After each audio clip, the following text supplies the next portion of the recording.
Hello friends. आज के इस क्लास में हिंदी पैडागोजी का 30 क्वेश्चन आपको पढ़ाने वाले हैं। सब के सब क्वेश्चन पैडागोजी का होने वाला है। और फ्रेंड्स ये इसमें प्रीवियस ईयर क्वेश्चन है और साथ साथ जो है ना प्रीवियस ईयर क्वेश्चन पर आधारित क्वेश्चन पढ़ाने वाले हैं जो एग्जाम में आने का बहुत ज़्यादा चांस हो। ठीक है, अच्छे से पूरा का पूरा क्वेश्चन पढ़िएगा। जितना भी क्वेश्चन का आंसर आपको याद है कमेंट आपको करना है। ठीक है, तो चलिए फ्रेंड्स क्लास को हम लोग स्टार्ट करते हैं। आज का पहला क्वेश्चन, पठन सीखने का वह तरीका जो संदर्भ के अनुसार अर्थ निर्माण पर बल देता है क्या कहलाता है। यहाँ पे ध्यान दीजिएगा फ्रेंड्स, किस पर बल देता है तो अर्थ निर्माण पर बल देता है, उसे क्या कहते हैं। समग्र भाषा उपागम, बॉटम अप उपागम, टॉप डाउन उपागम या फिर संरचनात्मक उपागम। कमेंट करिए। पठन सीखने का वह तरीका जो संदर्भ के अनुसार अर्थ निर्माण पर बल देता है उसे क्या कहते हैं फ्रेंड्स, उसे कहते हैं समग्र भाषा उपागम। ऑप्शन नंबर यहाँ पे हो जाएगा। जो लोग भी ए लगा दिए बिल्कुल सही जवाब है। ठीक है फ्रेंड्स, आगे चलते हैं 2 नंबर क्वेश्चन की और लास्ट में जो है ना पूछेंगे आपसे कि आप 30 में कितना सही किए हैं। ठीक है, अगला, भाषा के बारे में चिंतन करने और बातचीत करने की योग्यता को क्या कहा जाता है। दूसरा का बताइए। भाषा के बारे में चिंतन करने और बातचीत करने की योग्यता को क्या कहा जाता है। कमेंट करिए। तो वह व्यवहारिक योग्यता, सामाजिक योग्यता, अधिभाषिक योग्यता या फिर संज्ञानात्मक योग्यता। तो यहाँ पे 2 नंबर क्वेश्चन का फ्रेंड्स क्या होगा आंसर बताइए। भाषा के बारे में चिंतन करना और बातचीत करने की योग्यता को क्या कहा जाता है। तो फ्रेंड्स यहाँ पे सी हो जाए, इसे क्या कहते हैं अधिभाषिक योग्यता। ऑप्शन नंबर यहाँ पे आपका सी बिल्कुल सही जवाब है। आगे चलते हैं 3 नंबर क्वेश्चन, रचनात्मक उपागम के अनुसार बच्चे नई शब्दावली और भाषांश किस प्रकार सीखते हैं। रचनात्मक उपागम के अनुसार बच्चे नई शब्दावली किस प्रकार सीखते हैं। व्याकरण रटकर सीखते हैं, ऐसा नहीं है। चलिए फ्रेंड्स यहाँ पे तीसरा का सही जवाब क्या होगा, औपचारिक निर्देश से, ये भी नहीं, नकल करके, ये भी नहीं। आंसर यहाँ पे हो जाएगा स्वयं आविष्कृत करके सीखते हैं। ऑप्शन नंबर यहाँ पे डी बिल्कुल सही जवाब है। आगे चलते हैं 4 नंबर क्वेश्चन, संभाषिक पठन का मुख्य उद्देश्य निम्नलिखित में से क्या होता है। बताइए, संभाषिक पठन का मुख्य उद्देश्य क्या होता है। चौथा का फ्रेंड्स सही जवाब क्या होगा, केवल किताबी शब्दों का पालन, ये भी गलत है। मौन पठन का अभ्यास, ये भी गलत हो जाएगा। कठिन शब्दों का लेखन, ये भी गलत है। ऑप्शन नंबर यहाँ पे हो जाएगा बच्चों से बातचीत का व संवाद करना। ठीक है, बच्चों से बातचीत व संवाद करना। 5 नंबर क्वेश्चन, प्राथमिक स्तर पर भाषा शिक्षण का सबसे प्रमुख उद्देश्य क्या होना चाहिए। पास के बताइए। तो प्राथमिक स्तर पर भाषा शिक्षण का सबसे प्रमुख उद्देश्य क्या होना चाहिए। भाषा सीखने का, ठीक फ्रेंड्स, भाषा शिक्षण का सबसे प्रमुख उद्देश्य क्या होना चाहिए। ऑप्शन ए, बच्चे कठिन काव्यों की रचना कर सके, ऐसा नहीं है। परीक्षा में अच्छे अंक लाएं, परीक्षा के लिए फ्रेंड्स बच्चों को नहीं पढ़ना है, कंठस्थ भी नहीं करवाना। आंसर यहाँ पे बी हो जाएगा, बच्चे किसी बात को सटीकता से समझ पाए। ऑप्शन नंबर यहाँ पे बी हो जाएगा। ठीक है, आगे चलते हैं 6 नंबर। अगला, भाषा अधिगम की प्रकृति और शिक्षा शास्त्रीय व्यवस्थाओं के सिद्धांतों को क्या कहते हैं। विधि, तकनीक, योजना या फिर उपागम। चलिए फ्रेंड्स कमेंट करिए छठा का आंसर, इसे उपागम कहते हैं। ऑप्शन नंबर डी हो जाएगा। आगे चलते हैं 7 नंबर क्वेश्चन की ओर चलते हैं। ठीक है, चलिए 7 नंबर क्वेश्चन, रचनात्मक मूल्यांकन का आयोजन शिक्षण अधिगम प्रक्रिया के किस चरण में किया जाता है। रचनात्मक मूल्यांकन का आयोजन शिक्षण अधिगम प्रक्रिया के किस चरण में किया जाता है। अंतिम में होता है क्या फ्रेंड्स, अंतिम में नहीं होता है, अंतिम में नहीं होता है। सत्र की समाप्ति पर, ऐसा भी नहीं है। वार्षिक परीक्षा के समय, ऐसा भी नहीं है। आंसर यहाँ पे बी हो जाएगा, प्रारंभिक चरण पर। ऑप्शन नंबर यहाँ पे बी हो गया आपका। ठीक है, चलिए 8 नंबर क्वेश्चन, जेम्स आसिर द्वारा विकसित वह विधि कौन सी है जो भाषा और शारीरिक गति के समन्वय पर आधारित है। 8 नंबर क्वेश्चन का बताइए। तो फ्रेंड्स इसे कहते हैं टीपीआर, संपूर्ण शारीरिक प्रतिक्रिया। ऑप्शन नंबर यहाँ पे सी हो जाएगा। आगे चलते हैं 9 नंबर क्वेश्चन, व्याकरण शिक्षण की निम्नलिखित में से सर्वश्रेष्ठ विधि किसे माना जाता है। व्याकरण शिक्षण की निम्नलिखित में से सर्वश्रेष्ठ विधि किसे माना जाता है। 9 नंबर क्वेश्चन का बताइए। केवल निम्न विधि फ्रेंड्स, निम्न विधि में क्या होता है, पहले बच्चों को नियम बताएंगे उसके बाद एग्जाम्पल। पहले नियम बताया जाता है इसमें, निम्न विधि में ऐसा एकदम गलत होता है। पाठ्य पुस्तक विधि गलत है, रटाना नहीं है बच्चों को। आंसर यहाँ पे डी हो जाएगा, आगमन से निगमन विधि। ऑप्शन नंबर यहाँ पे डी आपका सही जवाब है। आगमन में क्या होता है, पहले बच्चों को फ्रेंड्स एग्जाम्पल बताते हैं, ठीक है। आगे चलते हैं 10 नंबर। चलिए 10 नंबर क्वेश्चन, कक्षा 5 के विद्यार्थियों में स्वतंत्र लेखन का विकास करते समय शिक्षक को किस पर ध्यान देना चाहिए, बताइए। स्वतंत्र लेखन का विकास करते समय शिक्षक को किस बात पर ध्यान देना चाहिए। केवल सुंदर लिखावट, केवल वर्तनी की शुद्धता, कठिन नियम। गलत हो गया। ऑप्शन नंबर ए, लेखन में प्रवाहता पर। ऑप्शन नंबर यहाँ पे ए हो जाएगा।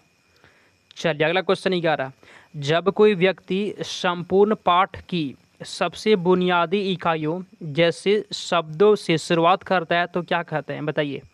जब कोई व्यक्ति संपूर्ण पाठ की सबसे बुनियादी इकाई से शुरुआत करता है, सबसे बुनियादी इकाई से शुरुआत करता है तो इसे क्या कहते हैं, बताइए।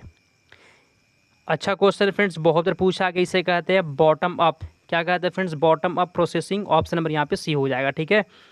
चलिए अगला क्वेश्चन यहाँ पे 12, भाषा शिक्षा का सबसे पहला और प्राथमिक दायित्व निम्नलिखित में से क्या होना चाहिए। भाषा शिक्षक का सबसे पहला और प्राथमिक दायित्व क्या होना चाहिए। सी पढ़िए, कठिन गृह कार्य देना। गलत हो गया।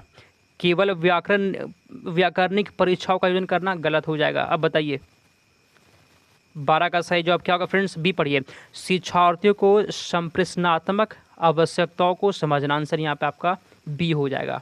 आगे चलते हैं 13 नंबर क्वेश्चन। 13 नंबर क्वेश्चन, ठीक है फ्रेंड्स। 13 नंबर क्वेश्चन की ओर चलते हैं। बालक के जन्म से लेकर विद्यालय प्रवेश तक पढ़ने लिखने से संबंधित विकसित अवधारणाएं क्या कहलाती है। चलिए फ्रेंड्स 13 का सही जवाब क्या होगा, बताइए। बालक के जन्म से लेकर विद्यालय प्रवेश तक पढ़ने लिखने से संबंधित विकसित अवधारणा क्या कहलाती है। इसे कहते हैं उद्गामी साक्षरता स्तर। ऑप्शन नंबर डी हो गया आपका। नेक्स्ट क्वेश्चन, भाषा अर्जन की प्रक्रिया निम्नलिखित में से किस प्रकार की होती है। भाषा अर्जन की प्रक्रिया किस प्रकार की होती है। हम बहुत बार बता चुके हैं फ्रेंड्स, भाषा अर्जन स्वाभाविक होता है। कैसा होता है फ्रेंड्स, स्वाभाविक होता है। ऑप्शन नंबर यहाँ पे ए हो जाएगा, ठीक है। चलिए 15 नंबर, श्रवण कौशल के विकास के लिए शिक्षक द्वारा कविता को भावपूर्ण तरीके से पढ़ा जाना किसमें सहायक है। श्रवण कौशल के विकास के लिए शिक्षक द्वारा कविता को भावपूर्ण तरीके से पढ़ा जाना किसमें सहायक होता है। चलिए फ्रेंड्स 15 का बताइए। केवल लेखन सुधारना। गलत हो जाएगा। केवल गलत। कंठस्थीकरण गलत हो जाएगा। देखिए बी पढ़िए, बी आंसर इसका होगा, श्रवण कौशल, भावग्रहण और एकाग्रता विकास में। ऑप्शन नंबर बी हो गया। चलिए अगला क्वेश्चन 16, अनौपचारिक और औपचारिक दोनों तरह के माहौल में प्रभावशाली ढंग से बात रखना किसका उद्देश्य है। अनौपचारिक और औपचारिक दोनों तरह के माहौल में प्रभावशाली ढंग से बात रखना किसका उद्देश्य है। 16 का सही जवाब क्या होगा। जहाँ जहाँ केवल दिख रहा है, केवल उच्च प्राथमिक गलत, केवल परीक्षा गलत। आंसर यहाँ पे डी हो जाएगा, प्राथमिक स्तर पर भाषा शिक्षण का। ठीक है फ्रेंड्स, ऑप्शन नंबर यहाँ पे डी है। अगला क्वेश्चन 17, दैनिक, पाक्षिक और मासिक परीक्षण निम्नलिखित में से किस मूल्यांकन के उदाहरण हैं। कमेंट करिए। तो मासिक परीक्षण की बात हो रहा है और दैनिक पाक्षिक परीक्षण किसका एग्जाम्पल है। आंसर यहाँ पे हो जाए फ्रेंड्स रचनात्मक मूल्यांकन का। ऑप्शन नंबर यहाँ पे ए हो जाएगा, ठीक है। अगला क्वेश्चन 18, संपूर्ण शारीरिक प्रतिक्रिया TPR विधि में शिक्षक मुख्य रूप से क्या करता है, बताइए। संपूर्ण शारीरिक प्रतिक्रिया विधि में शिक्षक मुख्य रूप से क्या करता है।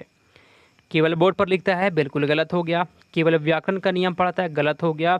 छात्रों को चुप करने के लिए कहता है, गलत हो गया। आंसर यहाँ पे सी हो जाएगा, शारीरिक गतिविधि के साथ लक्षित भाषा में आदेश देता है। शारीरिक गतिविधि के साथ, ठीक है फ्रेंड्स, ऑप्शन नंबर यहाँ पे सी है। आगे चलते हैं 19 नंबर क्वेश्चन की ओर, ठीक है। एक लाइक कर दीजिएगा फ्रेंड्स, बहुत मेहनत लगता है जी। एक लाइक करना है और चैनल को सब्सक्राइब करना है। अगला, बिना चिंता किए और बिना रुके अपनी अनुभूतियों को प्राकृतिक रूप से लिखना क्या कहलाता है। 19 का बताइए। बिना चिंता किए और बिना रुके अपनी अनुभूतियों को प्राकृतिक रूप से लिखना क्या कहलाता है? इसे कहते हैं हम लोग, इसे क्या कहते हैं? इसे कहते हैं स्वतंत्र लेखन कहते हैं। चलिए, आसान क्वेश्चन है ये, आपको बताना लास्ट में आप कितना सही किया, ठीक है। शिक्षार्थियों के पूर्व ज्ञान और अनुभवों को नए ज्ञान से जोड़ने के लिए शिक्षक को क्या करना चाहिए? शिक्षार्थी के पूर्व ज्ञान और अनुभवों को नए ज्ञान से जोड़ने के लिए, पूर्व ज्ञान और नए ज्ञान से जोड़ने के लिए एक टीचर को क्या करना चाहिए? ए, केवल पाठ्यपुस्तक पढ़ने को कहना, शांत बैठकर सुनने का निर्देश देना, गलत। डी पढ़ते हैं, उनके सक्रिय अनुभवों को साझा करने के लिए कहना। ठीक है फ्रेंड्स, क्या बोलेंगे? अनुभव को साझा करने के लिए कहना। चलिए, बहुत अच्छा। 21 नंबर, भाषा के प्रत्येक पक्ष में क्या शामिल होता है जिसके द्वारा हम अपनी विचार अभिव्यक्ति करते हैं? भाषा के प्रत्येक पक्ष में क्या शामिल होता है जिसके द्वारा हम अपनी विचार अभिव्यक्ति करते हैं? चिंतन शामिल होता है फ्रेंड्स। ऑप्शन नंबर यहाँ पे हो जाएगा, चिंतन शामिल होता है। चलिए, 22 नंबर, निम्नलिखित में से कौन सा उद्गामी साक्षरता कौशल बढ़ाने का एक उपयुक्त कार्यकलाप है? कमेंट करिए तो। उद्गामी साक्षरता कौशल को बढ़ाने का उपयुक्त कार्यकलाप है 22 के, बताइए। वर्णमाला को 10 बार लिखना, ये फ्रेंड्स सही नहीं है। रटाना शब्दों को, ये भी सही नहीं। अभ्यास को हल करवाना, पाठ्यपुस्तक या अभ्यास को हल करवाना, ये हो सकता है, लेकिन बी पढ़ते हैं। बच्चों से बातें करना और उनके प्रश्न के उत्तर देना, फ्रेंड्स ये बिल्कुल सही जवाब होता है। ठीक है, 23 नंबर क्वेश्चन, भाषा अर्जन पर निम्नलिखित में से किसका सबसे गहरा और प्रभावी प्रभाव पड़ता है? भाषा अर्जन पर निम्नलिखित में से किसका सबसे गहरा और प्रभावी प्रभाव पड़ता है? 23 का बताइए। केवल दूरदर्शन, गलत। केवल व्याकरण, गलत। आंसर यहाँ पे सी हो जाएगा, शिक्षार्थी केंद्रित कक्षाई परिवेश का। ऑप्शन नंबर यहाँ पे सी सही जवाब है। 24, टॉप डाउन दृष्टिकोण में शिक्षार्थी भाषा को किस रूप में देखना शुरू करता है? कमेंट करिए तो। टॉप डाउन अप्रोच में शिक्षार्थी भाषा को किस रूप में देखना शुरू करता है? 24 का बताइए। चलिए फ्रेंड, 24 का आंसर यहाँ पे क्या होगा?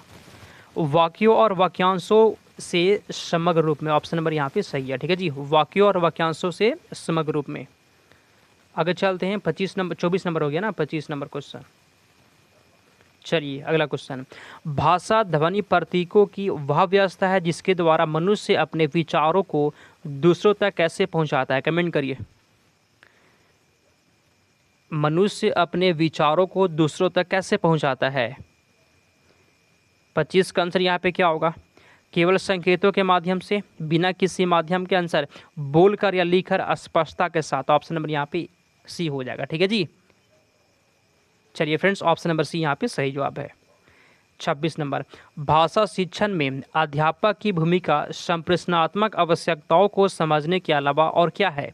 26 का बताइए तो। भाषा शिक्षण में अध्यापक की भूमिका संप्रेषणात्मक आवश्यकताओं को समझने के अलावा और क्या है? आंसर यहाँ पे सी हो जाएगा, भाषा प्रयोग के अधिक से अधिक अवसर प्रदान करना। ऑप्शन नंबर यहाँ पे सी हो गया आपका। 27 नंबर क्वेश्चन, उद्गामी साक्षरता स्तर पर बच्चों के अक्षरों का हिलना डुलना या अस्पष्ट शब्दोच्चारण करना क्या दर्शाता है? चलिए फ्रेंड्स, 27 का बताइए। भाषा सीखने में अक्षमता नहीं, उद्गामी साक्षरता की स्वाभाविक क्रियाओं का समावेश। ऑप्शन नंबर यहाँ पे आपका बी हो जाएगा। ठीक है, आगे चलते हैं 28 नंबर क्वेश्चन की ओर। फ्रेंड्स, पता है क्या करिएगा?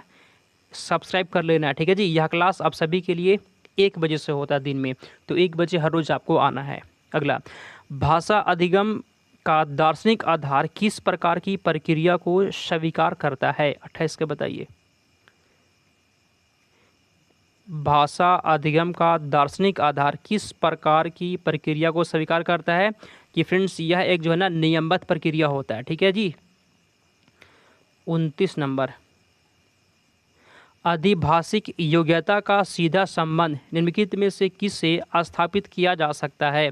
29 का बताइए तो। अधिभाषिक योग्यता का सीधा संबंध निम्नलिखित में से किससे स्थापित किया जा सकता है? ऑप्शन नंबर यहाँ पे हो जाएगा, भाषा के बारे में चिंतन और विचार विमर्श करने से।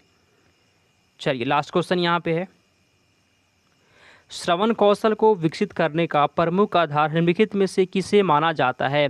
श्रवण कौशल को विकसित करने का प्रमुख आधार निम्नलिखित में से किसे माना जाता है? श्रवण कौशल मतलब होता है सुनने का कौशल, वो विकसित करने के लिए।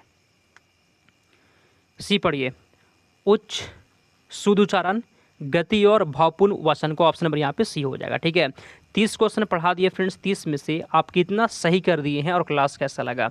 यह क्लास दिन में 1 बजे से होता है, टाइम पे आप सभी को जुड़ जाना है फ्रेंड्स।